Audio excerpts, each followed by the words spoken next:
Hello, hello. Welcome to today's session. We'll give folks a few minutes to join in. But while we wait, I am really excited to have you join us today here, Envy. Hey, Well, Sneha. hi, how are you? Good, good. Thank you. Happy to be here and thanks for having me. Yeah, of course. We'll give another minute before we get started. But while we do that, Envy, I do have a question for you.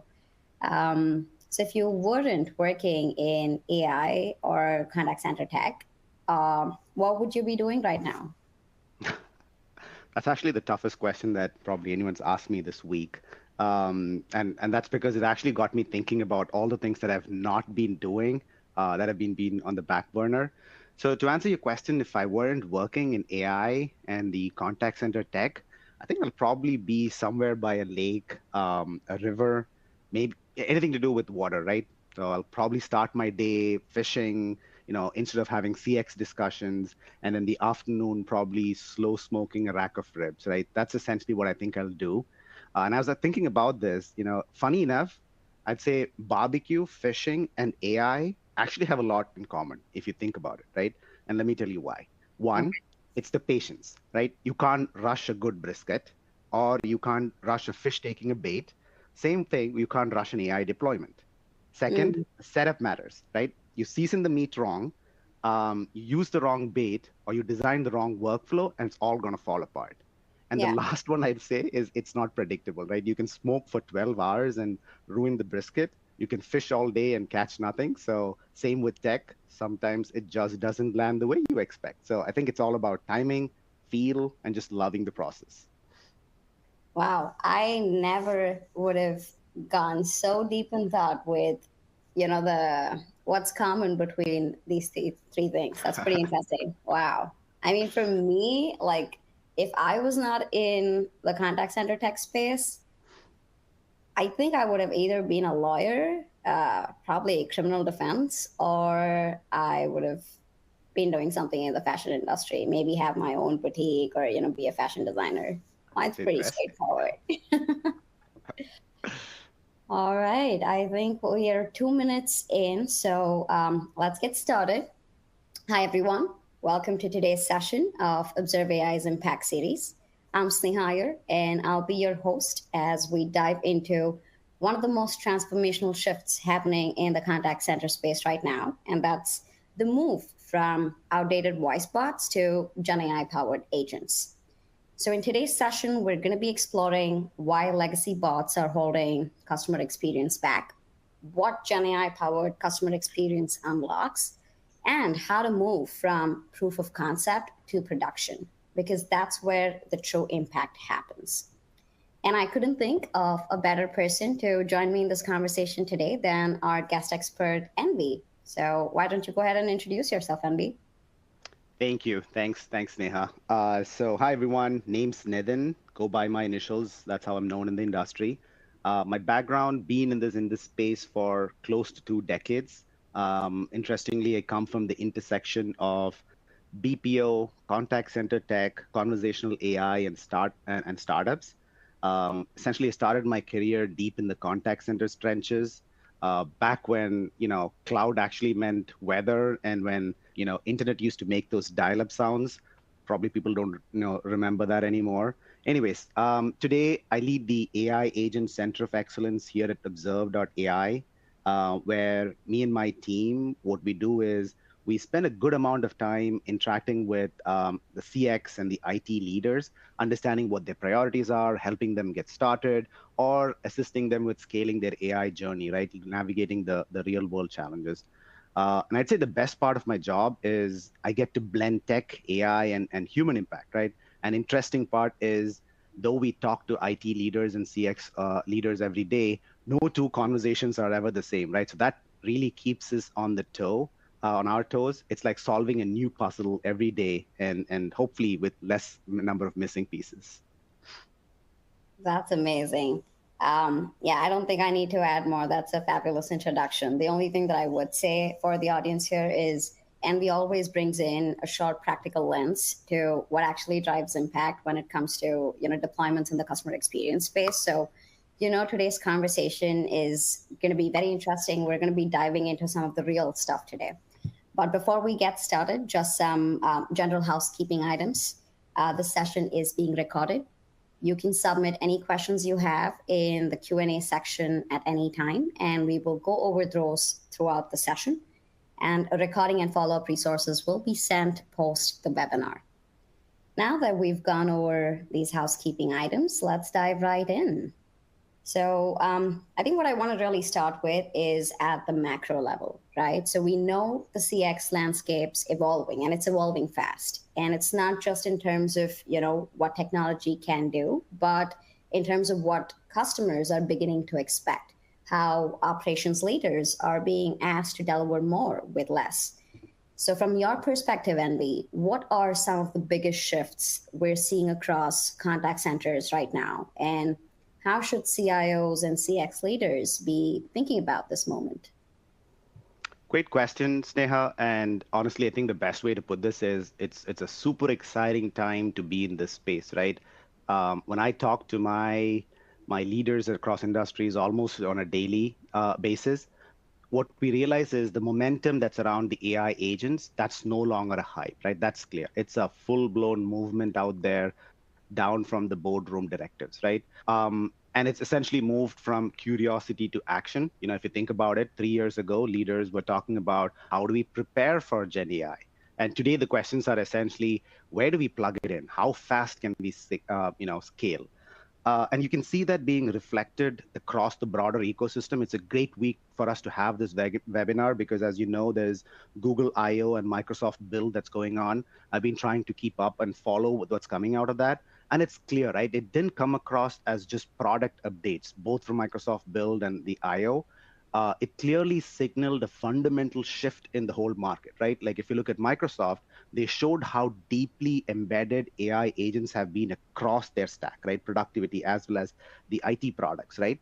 And from Google standpoint, Mr. Pichai put it very well, right? Essentially, he summed it the whole I/O in this one line is it's from research to reality. So it's no longer experimentation. They're actually racing to productize AI and every bit of AI. And the interesting piece, it's not just a product piece, it's bringing AI to product experience, right? So we're going to see a whole lot of revolutions coming out in that space. Now, what does that mean for us in the CX world, to your question, Sneha? It means that the tech is here, right? It's powerful, it's accessible than it's ever before. And as I said, a year ago, when we were working with leaders, they were worried about it. They're worried that AI is actually going to be disruptive, it's too immature. And fast forward to today, those same organizations are actually piloting the AI agents, right? I see customers trying it for order status or returns and store hours, right? So it's not just being looked as a cost saver, it's actually looking at a means to end for our customers, especially like Gen Z, who demands a fast and a frictionless experience. So that's one side of it. Now, having said that, I do want to be clear that it's not about replacing people, right? It's about designing a better system. It's about allowing humans to focus on what they do best. And I also don't want to call out that we don't want to be, taking this as simple as simple as just plug and play, because it's not. The shift comes actually with real challenges, right? If you think about it, legacy systems were not built to integrate or talk to the AI systems, the AI agents. So change management is going to be a beast, right? And the critical thing is figuring out what that good looks like when you've got an AI agent that's going to be part of your front line, right? I'll put it this way, it's going to take some intentional design and iteration to get it to that right stage. Yeah, absolutely. And I couldn't agree more with you. I think you mentioned that technology is the best it's ever been. And I personally don't even remember of, what times looked like before all of this revolution happened, right? I have AI so embedded in my daily workflow. But you did bring up a good point, and that is that while technology is the best that it's ever been, it's no longer a good to have, it's a must have, but it does come with some challenges. So let's talk about some of those challenges. Let's talk about the consumers. How are their expectations changing? Why does that matter? Yeah, that's such an important piece, right? That's actually the starting point of it. And one of the recurring themes that comes up in my discussions is just how consumer behavior has changed. And you just touched upon that point, Sneha, which is you can't even imagine a world without AI, right? We know about 3 years ago, the pandemic accelerated all of that in a big way, right? It kind of shifted the entire game on its heel. And really gave a purpose back to customer service. But what's even more interesting is the point that you mentioned, which is what has happened in the last 8 to 12 months with the rise of the LLMs and the tools like GPT. The expectations have shifted, right? And this time it's at lightning speed. I can tell you as a consumer, I know what instant intelligent help feels like.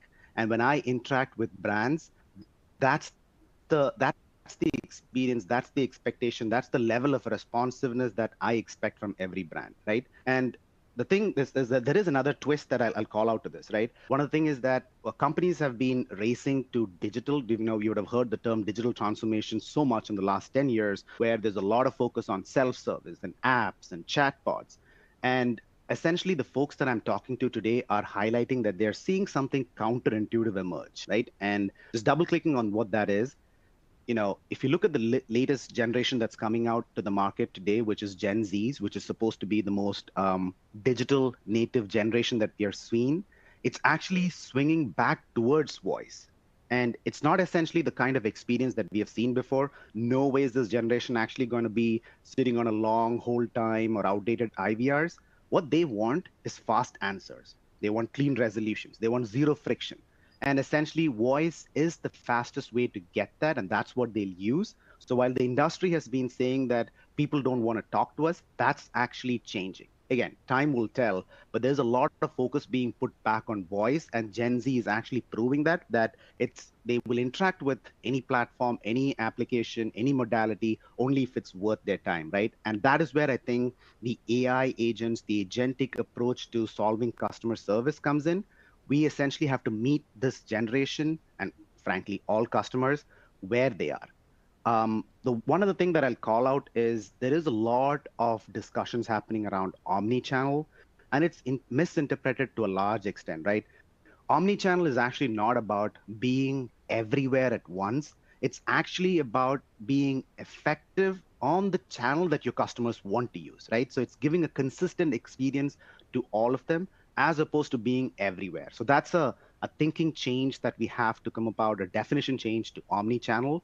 So essentially, long story short, I'll say the big challenge right now for CX leaders is how do you balance this transformational, this revolutionary technology with the evolving service demands? Yeah, yeah. And you again made an interesting point around. I actually never thought that we were going back to voice as our preferred medium of contact. Now that I think about my own, behaviors when I try to reach out to customer support, etc., I think I do prefer voice myself. So, it's almost like an enlightening moment for me. You also talked about how the shift in the consumers has now been they want both resolution and they want it at speed. And what's interesting is, a few years ago when we were talking about this, they were considered as two separate metrics. Like you would either focus on resolution or you would focus on speed. And the fact that, they go hand in hand now and it's just seen as one metric, it's crazy how things have evolved. Here's something that keeps coming up with my conversations with the CIOs, with the customer experience leaders. They've all invested in IVRs and basic voice bots 5 years ago.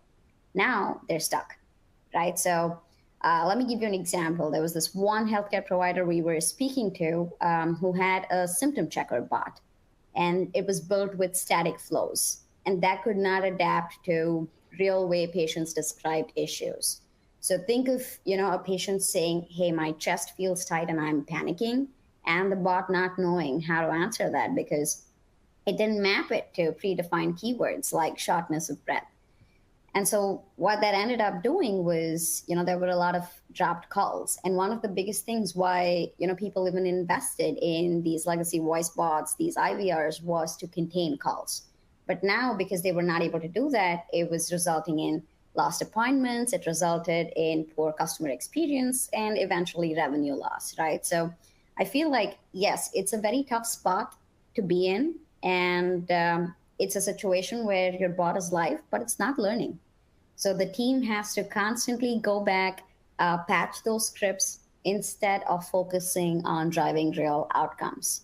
So I want to level set the playing field here. Like, what are some of the challenges or the limitations when it comes to these legacy voice bots, chat bots, these conversational AI systems, and just the fragmented tech stack in general? What are some of the trends you're seeing just based on your experience? What do you think is causing that shift from legacy bots to Gen AI powered agents? Yeah, let's actually talk about that, and I should dive a bit deep in there because, as you said, that is where a lot of confusion and the frustration starts, right? Um, and the reality of the fact of the matter is that most companies are still sitting on these uh, rigid, fragmented systems, as you put it, IVRs, IVAs, conversational AI systems, chatbot, IT service desk. All of these, if you think about it, were built for a world that's changed dramatically, right? And what were these tools designed for? They're designed to route, deflect, or actually collect information. Useful, absolutely useful back in the days, sure, right? But it's essentially shallow. They're not essentially adapting, or they don't learn, and they're certainly not going to deliver the kind of personalized outcome driven experience that we were just talking about a few minutes ago. Now, if you contrast that with the agentic AI systems, the AI agents, what can they offer? They're essentially the stark opposite of what these systems are, right? Like, they're adaptive. They learn, reason, adjust based on context, but that is where we require a different kind of thinking, right? We need to look at it as how do we approach it from a design standpoint? How do we approach it from a deployment standpoint? And how do we approach it from a measurement standpoint? Let me put that into perspective on what you just called out, right? So not long ago, the approach of buying technology itself, when companies needed a voice system, what do? You actually Google for the best conversational AI systems, or you Google for the best CCAS systems, the UCAS systems, and you literally went shopping for a telephony or a CCAS, right? You'll pick a Genesis or a Five9 or a Nice, maybe run an RFP. You compare features, you compare pricing, you compare user interface, and I'll say you're 90% there. Of course, every company has got its differentiators, pricings are different. But a lot of these features, if you look at it across these the traditional systems, they were common. So essentially, from a buying standpoint, from a CIO's perspective, it was essentially a hardware or a software decision. You're buying a tool. But that's not how the AI agents work, right? Now, today, when you buy an AI agent, or let's push that to say conversational AI platform, you're actually not buying a thing. What you're doing is you're buying a capability. Or in other words, you're actually buying outcomes, right? You're asking the question, can this tool automate 30% of my conversations? Can it reduce the average handle time for my five top call drivers? Can it triage and personalize, in the example that you called out, Sneha, a healthcare setting with the right level of empathy, right? So they're very specific contextual outcomes. And here's where it gets trickier, right? It's not just a general search, because if you look at, you go and do a Google search, there's a bunch of conversational systems that come out there, right? So what I'll call out is that the two platforms or multiple platforms that fall in the same category will solve your problem in a completely different way, right? The models that they're tuned for are different, the way they approach workflows, the way the compliance look at it. So the essential call out is that you're no longer buying a category, right? You're buying fit, you're looking at value alignment, and you're looking at strategic enablement. So yes, the tech is better, but the buying mindset is what needs to evolve.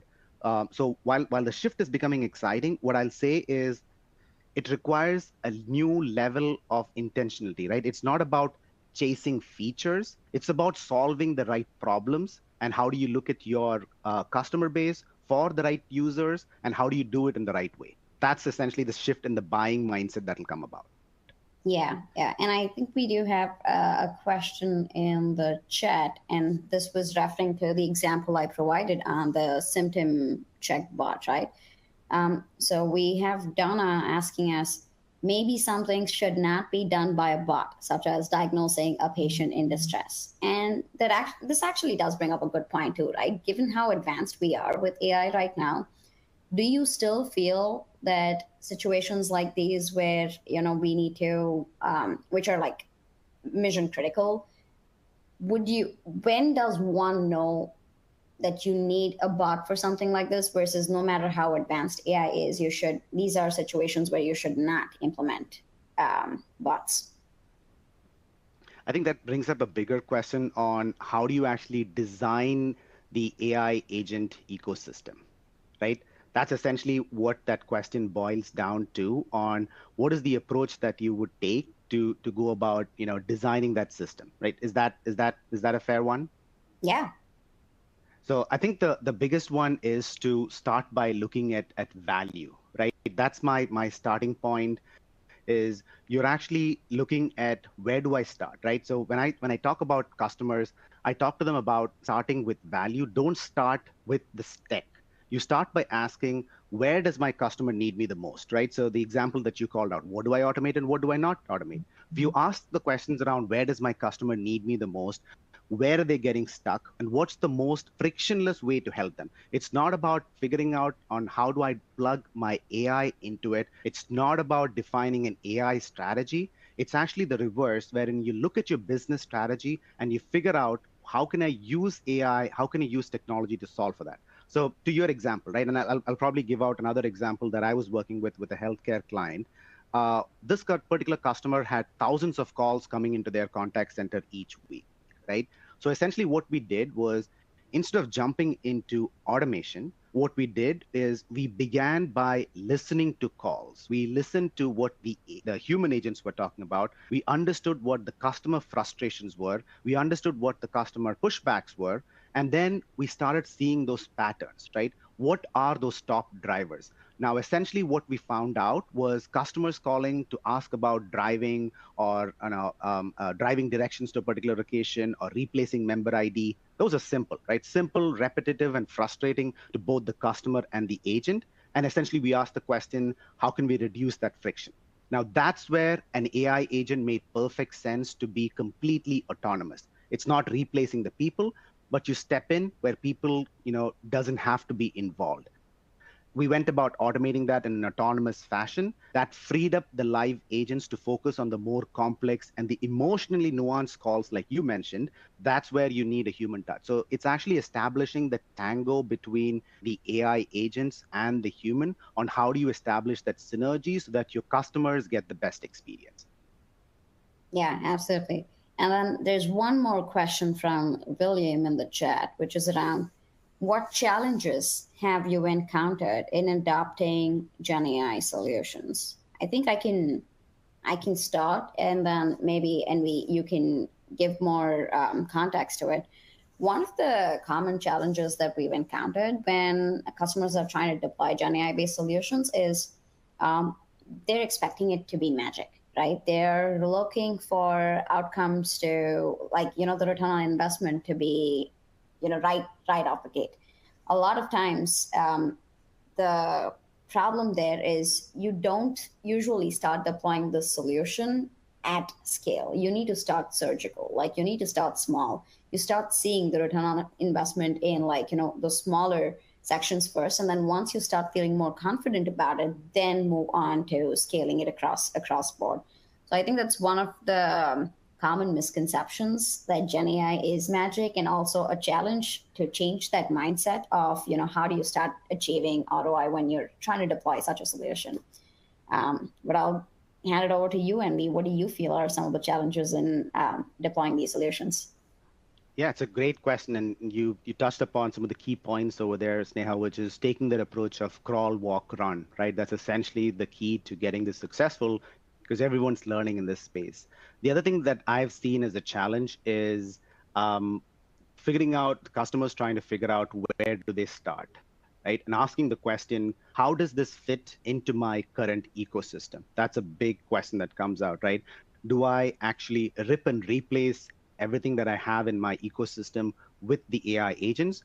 If not, where do I start? So I think that's a big question out there, which essentially we need to, and it's not a cookie cutter solution. It's not black and white. We have to figure out how it operates from one customer and one ecosystem to the other.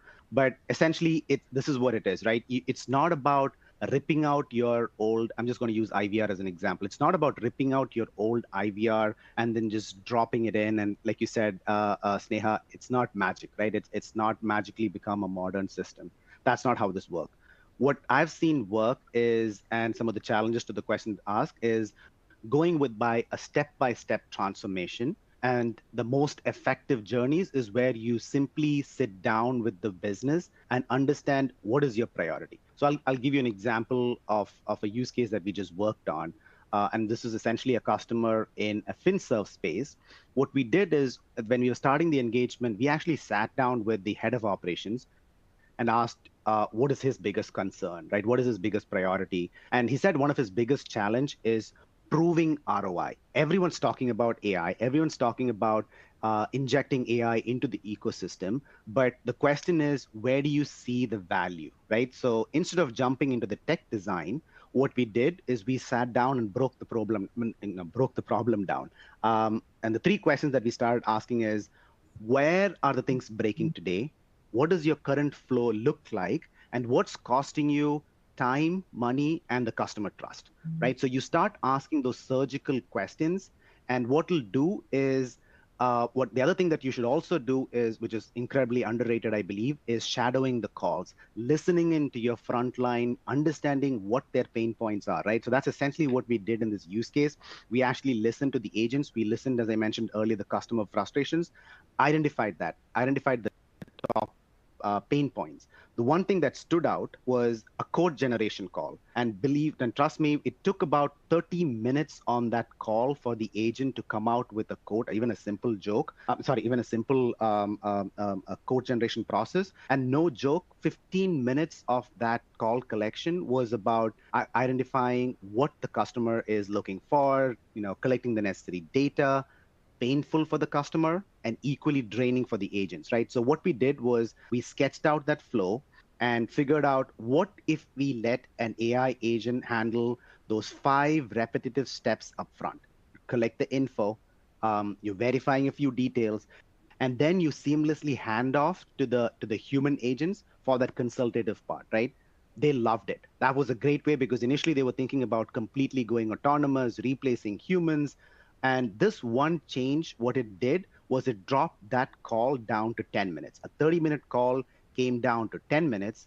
What is equally important, if not more, is it actually gave the agents, the human agents on the floor, space to focus on value building, right? Instead of asking 15 questions, they were able to focus on empathy. They were able to focus on value building, in building trust with the customers, and not just be a data entry piece, right? So that's where the real magic starts to happen. You're reducing the agent fatigue, your average handle time goes down, your abandonment rate starts dropping, your attrition starts to slow down. And those are wins maybe not visible to customers directly, but what you're able to do is showcase those in terms of ROI, right? That's the ripple experience or the ripple effect that you will get, which is absolutely beneficial for the business. Yeah, yeah. That was such a well explained answer. So, what I got out of this was, hey, you got to go step by step. You have the crawl, walk, run. Don't trip and replace, right? That's the second thing that I got out of it. And the third one is really focus on driving outcomes, right? So it's you got to go step by step in order to start realizing the true returns of the investment. But now that we're talking about return on investment, the challenges with deploying these Gen AI solutions, I think the one question that I do have, which is also very specific to the contact center space, is around the importance of QA, right? So in the general contact center world, with post interactions, you have dedicated QA teams which are listening, auditing these conversations that then go in as a feedback mechanism for agent performance. But now when we are shifting to this world of using AI agents to do it, how do you think does QA fit in as an additional layer to the conversations that these bots are having, these AI agents are having versus the human agents? Yeah, I'll probably elevate that question one level higher, Sneha, and then come to the point about QA, if I may. Why do you need a QA is some of the questions that'll come up, right? Because one of the other big challenges that you see when customers are adopting AI is trust.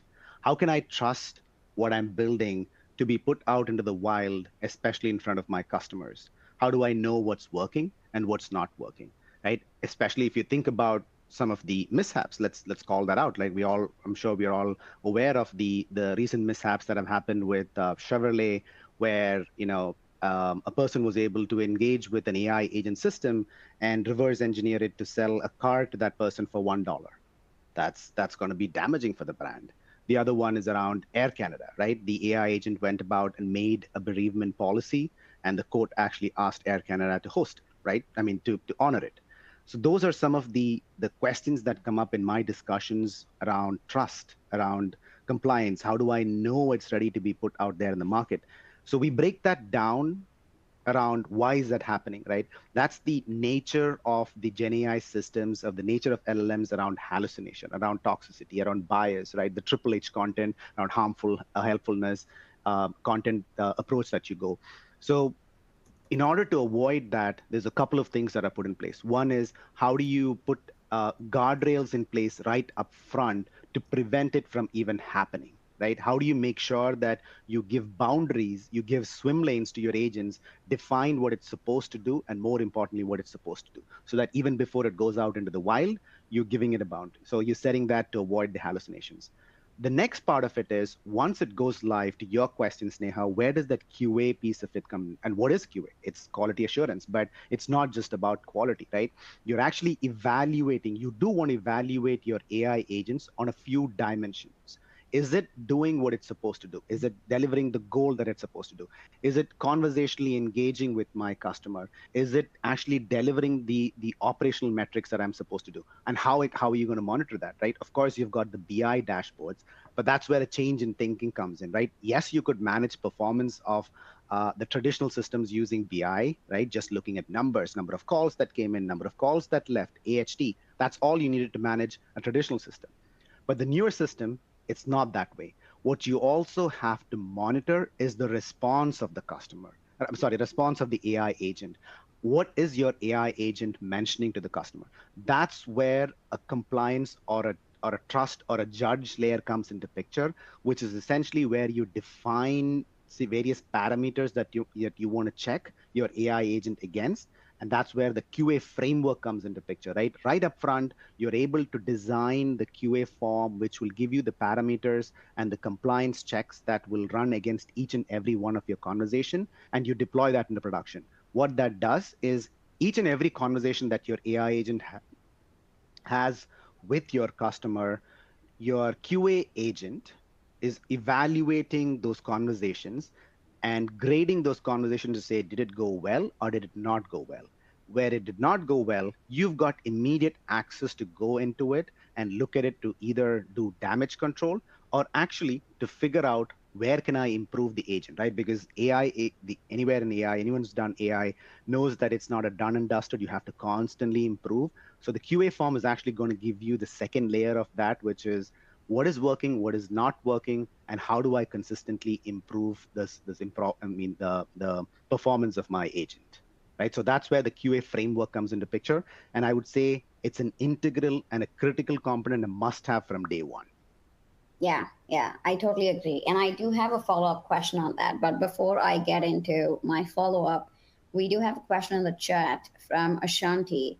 So the question is, how can we bridge the gap between customer expectation that it is perfect versus the reality that AI development can't really achieve perfection? Honestly, human agent responses are not always perfect. And I think this is kind of like, a segue into what you were, uh, you know, talking about right before this. So anything specific that you want to add here, Envy?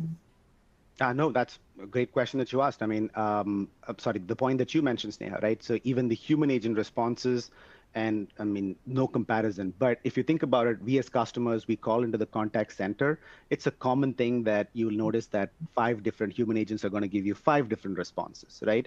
And that's a function of how the technology and how the applications that have been given to the human agent. You compare that against what the AI agent does, it's actually a stark difference because the AI agent's always going to be consistent in the response that it's going to give. Now, I can tell you this experience. I'm not going to bring an exact, I mean, mention the brand in picture. I was doing a money transfer and I got an error message.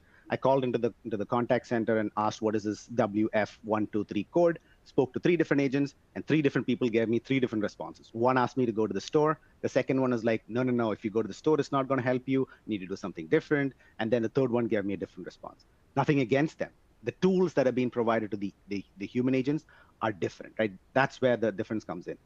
That is completely addressed in the AI agent world because all the AI agents have access to one single knowledge base, so you'll get consistent response. Now, having said that, managing customer experience, what we've seen when what we do is we do customer journey mapping as well. Even after the experience, or rather even after going live, we constantly listen to customer call to see what's working and what's not working, right? What is important for customers is actually setting the expectations. It may be that the AI agent does not have the answer, but what has been the biggest challenge with the customer adoption is that when you call into an IVR, it's frustrating for a customer because you know that the IVR system does not understand you. It's going to ask all these questions. It's going to say press 1, 2, 3, 4, and you hit agent, agent, agent. And then when you go to the human agent, you have to repeat all of those. So to circumvent that, when you design the experience for the AI agent, we bring in the conversational design aspect of how do you improve the engagement. So to solve for that, what you'll do is you'll actually let the customer know that you are an AI agent, as in who's in that the interaction layer is an AI agent, and that you can help with X, Y, Z. And if there is a delay, like for example, you're doing a backend API call, instead of dead air, you're just playing a message to say, hey, I'm looking at this is going to happen. Or if an API failure happens, you make sure that you're actually transferring the call to a human agent. And when you transfer the call over, you're passing all of the context over, right? So a lot of the customer engagement and driving up the customer adoption is a function of conversational experience. And we've got a whole wing that actually focuses on best practices on how do you engage with the customer, right? And we've seen a stark difference in how customers engage with an IVR system versus an AI agent. And what I mean by the stark difference is we've actually got customers speaking to the AI agent for like 2 minutes, right? When they express their problem, they're actually talking for like 2 minutes, expressing, saying that, hey, this is my issue and whatnot. So we're starting to see that difference, that shift in where customers are willing to engage with the AI agent and give it a chance, right? And that's driven mostly by our experience of working with GPT and the fundamental shift in how we engage with systems. Yeah, yeah, that's amazing. We do have a few more questions. That's quite a lot of engagement in the chat. So I know we have 20 minutes to go. I do want to, these are interesting questions, so I do want to pull those up as well. I think the first question we had was from Umesh Jain on, with most CCaaS platforms like Genesis, Nice adding voice and chatbot capabilities in the platform, can we expand on how we differentiate our offering? Umesh, that is something that we can provide to you offline right after this webinar. And we have one more question, and this is an interesting one, right? So this is from Carson. The question is, what metrics or benchmarks should organizations realistically use to evaluate whether a GenAI-powered voice solution is delivering measurable value beyond the initial wow factor? Yeah, that's a great question. And that's kind of, yeah, and KPIs is a whole level of discussion that we're having, right? How do you approach KPIs? Do you continue using the traditional KPIs that you have in a contact center, or you actually change, right? You change that. The way that I approach that is, and this is my take on reinventing, or rather coming out with a new set of metrics is great. But essentially, my fundamental thinking and what I push for is going back to why you in adopting, what is your business priorities, right?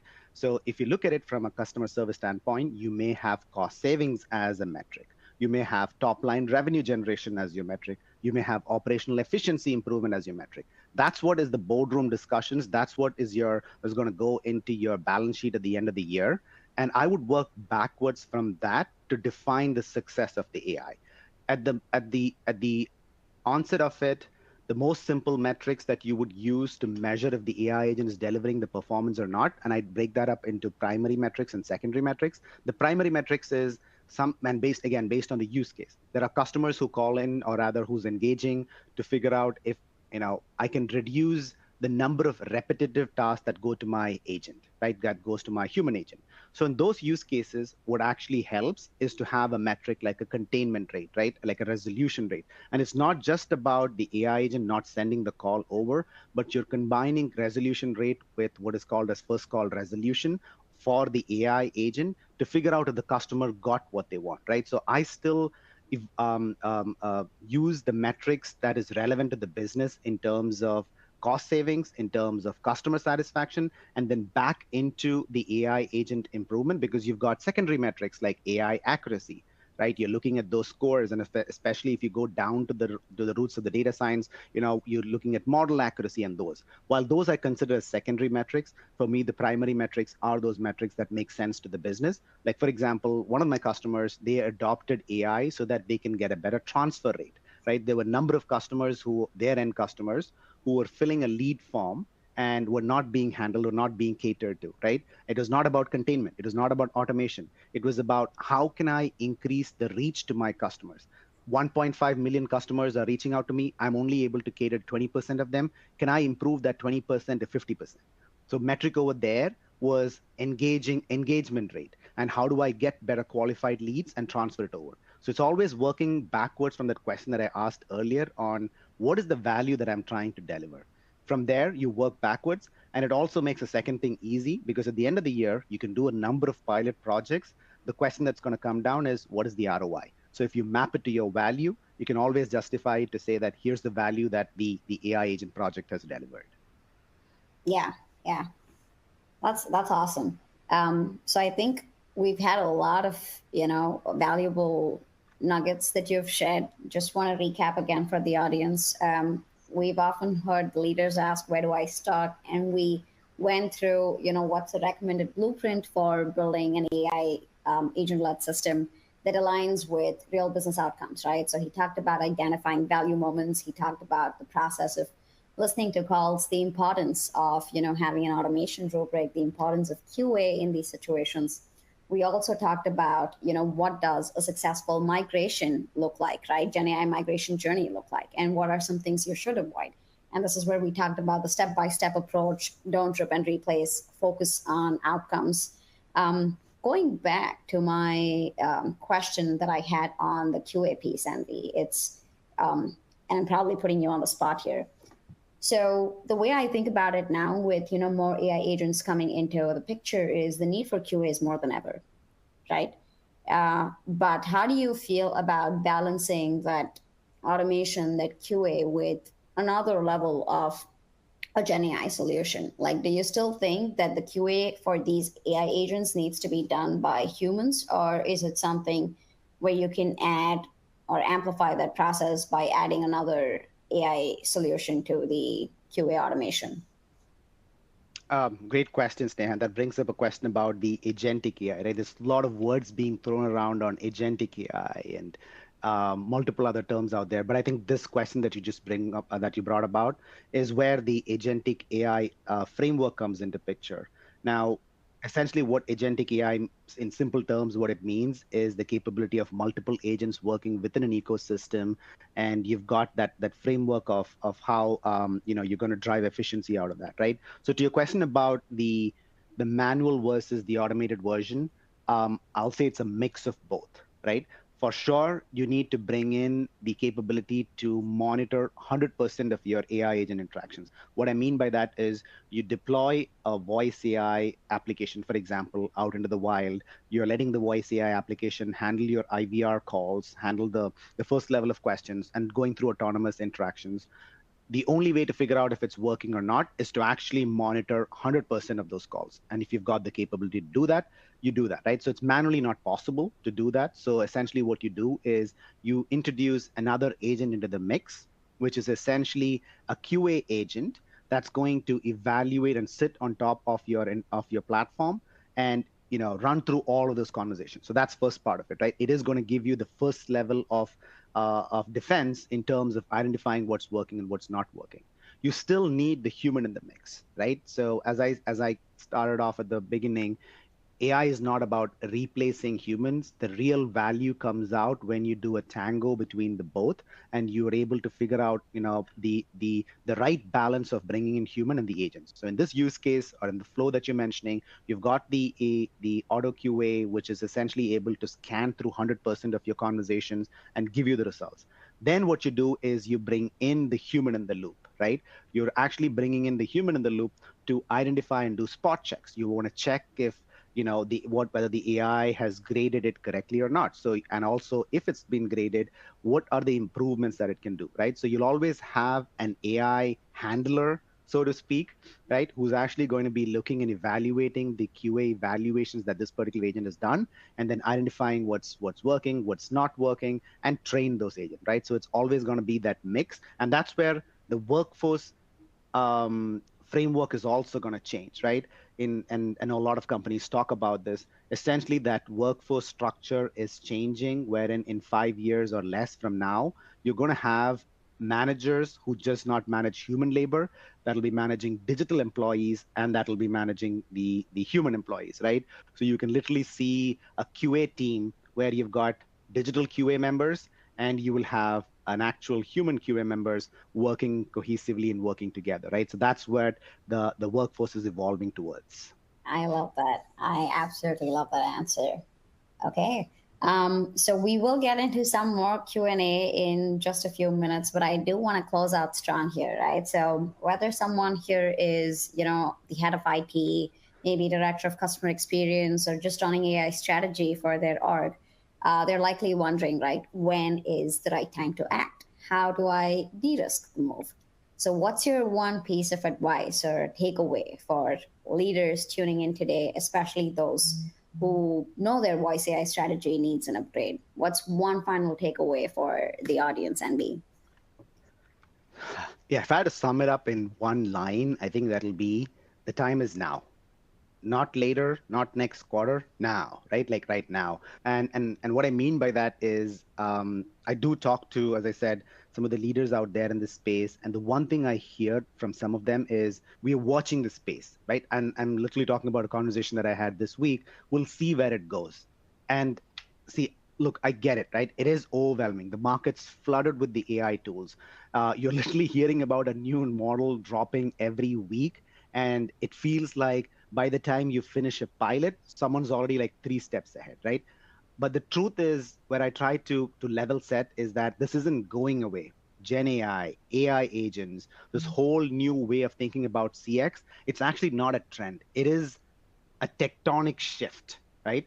And essentially, the companies that are going to be pulling ahead are the ones who have stopped and who are asking, should we do this, right? And started asking, they've actually stopped asking that, and they're like, how do we make this work in our world, right? How do I embed AI or leverage the power of AI, leverage the power of technology to solve my business priorities, right? And I'll give you an example. There was a client that I was working with late in 2024. They were initially hesitant. They sat on the fence for a while, but what they decided to do, and I'm talking about, late this, no, I mean, mid 2024, what they decided to do was run a small proof of value, right? And that was just a single query that they automated, low risk, simple use case, but they did it thoughtfully, right? They had clear goals. They partnered with the right person. They focused on the outcome. And fast forward 6 months later, they have actually automated 5+ workflows. They're looking to replace their existing IVR. They brought their AHT down by 40%. And the kicker, their agent satisfaction actually went up. That's a very interesting thing, that some of the CX leaders think on how is my contact center going to, get impacted. So here's a live example where the agent satisfaction actually went up because what we did was we removed the repetitive burden. We reduce the agent burnout, right? So that's the thing you do need to do is you just need to start, because if you're going to be waiting for this environment, you're not just delaying, you're actually falling behind. And the space is evolving like every 6 months. So what's the takeaway? Don't wait for perfection. Just start with the priority. Yeah, act now. And Ashanti is down right on the chat. Act now. That's literally the takeaway. And wait, you make such a good point. I was smiling. I had a white smile because so often the focus for the companies is so much on driving the customer experience that you tend to forget about agent attrition. And we also forget that it's these agents who are actually helping you drive that customer experience that you've set up as a goal for your organization, right? So as much as the focus needs to be on driving or delivering the Emirates level customer experience, it also needs to be on making sure that your agents feel satisfied internally to continue on that momentum of delivering on their goals. So that's such a nice point, and I feel, I don't know, it's been such a valuable takeaway for me, and I'm probably going to use this in so many of my conversations in the future. Um, so it does look like there's a clear pattern that we're seeing across industries. Like customers want more natural, faster, more effective conversations, and the companies that meet that demand, not just with the hype but with real solutions, are the ones that are going to win, right? So um, we do have about 9 minutes, and so I think we can take one or two more questions, and right before we close out today's webinar. So I'm going to put you on the spot. I'm actually going to time you, Andy, right? So we'll give you like 2 minutes per question. So one question that we have is from Alexandra, and the question is, how do you ensure transparency and prevent unintended biases in customer interactions, especially given the limited visibility organizations have into AI decision-making process? Yeah, great question. That comes down to how you architect the system. And the underlying piece that you're bringing out is the probabilistic nature of AI agents versus how do you make it deterministic, right? So there's no solved way to that.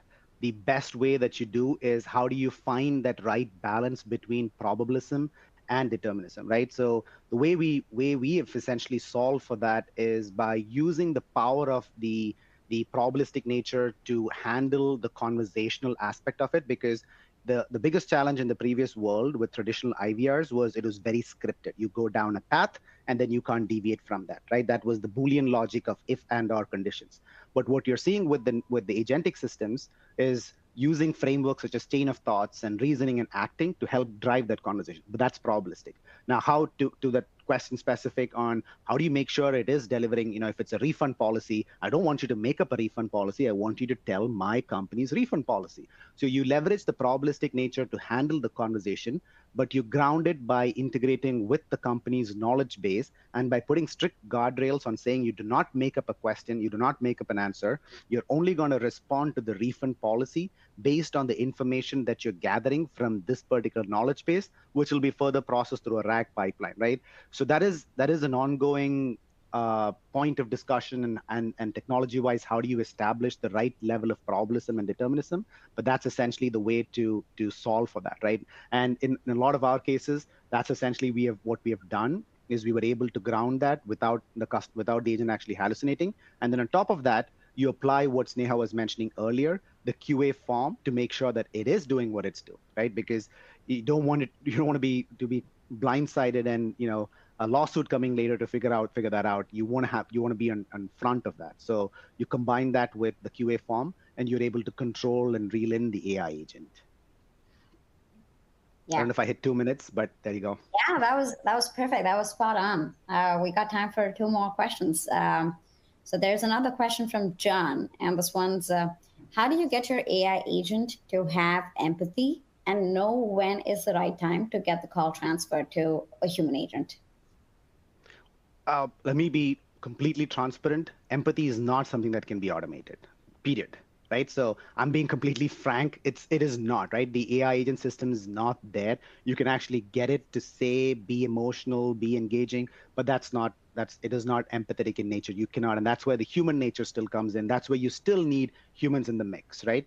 If somebody's calling in for something that's disastrous that's happened in their life, and from an insurance space, you don't want an AI agent to handle it. You want that to be handled by a human. But you bring up the good question, which is, I mean, the second part of the question, which is more critical, is how do you make sure that the AI agent is able to transfer it to a human agent when the time is right? You're essentially doing that by function of three things, right? Number one, you always have to make sure you add the necessary prompting to let the AI agent know that if a customer asks for it, you transfer the call over. Number one, you're adding that there.